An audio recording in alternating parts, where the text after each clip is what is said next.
Ukiwaona watu wote walioko hapa ni wale wale, sema ni wale wale. Uliyekaa naye hapo pembeni yako ni yule yule. Mtagombana leo, lakini ni yule yule. Unawahitaji watu wakati wote. Uwe na cheo usiwe na cheo, unahitaji watu.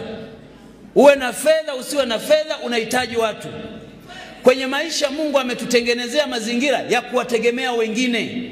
Hata ulipokuwa unaugua, ulihitaji daktari mwingine wa kukutibu wewe.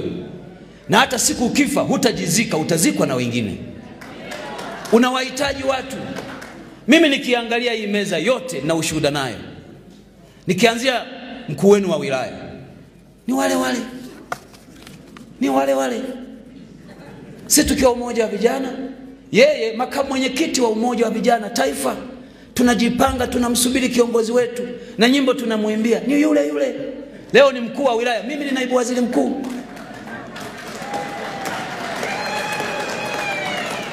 Mkuu wa mkoa akiwa chama alikuwa kiongozi wetu, akaletwa hapa Kahama akawa mkuu wa wilaya. Maisha yameenda, amekuwa naibu katibu mkuu wa chama, akawa kiongozi mkubwa wa chama. Mimi nilikuwa waziri, yeye mkuu wa wilaya. Leo mkuu wa mkoa, mimi naibu waziri mkuu, waziri wa nishati, mjumbe wa halmashauri kuu ya taifa. Watu ni wale wale.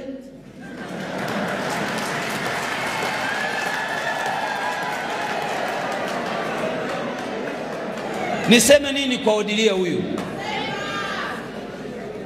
Odilia alikuwa katibu wa vijana wilaya ya Geita. Mimi wakati ule nikiwa mwenyekiti wa jumuiya ya wazazi wa mkoa wa Geita.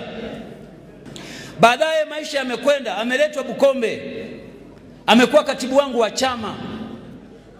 Baada ya muda ya Mungu mengi, kapandishwa cheo, kawa katibu wa mkoa, kaletwa Shinyanga. Leo yeye katibu wa mkoa, mimi niko hapa. Watu ni wale wale. Ningeweza kutaja kila mmoja naye mfahamu Mungu. Lakini kwa nini nasema hiki?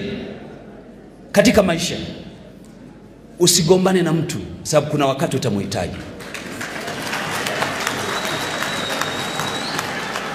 Kama kuna mahali una uwezo wa kumvumilia mtu aliyekuudhi, mvumilie, kwa sababu kesho utamhitaji.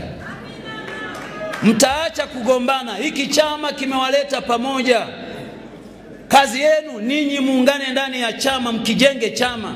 Msiruhusu mipasuko miongoni mwenu. Na kwa taarifa yenu, mkisikia chama tawala kimeanguka mahali kokote duniani, ugomvi ulianzia ndani ya chama chenyewe.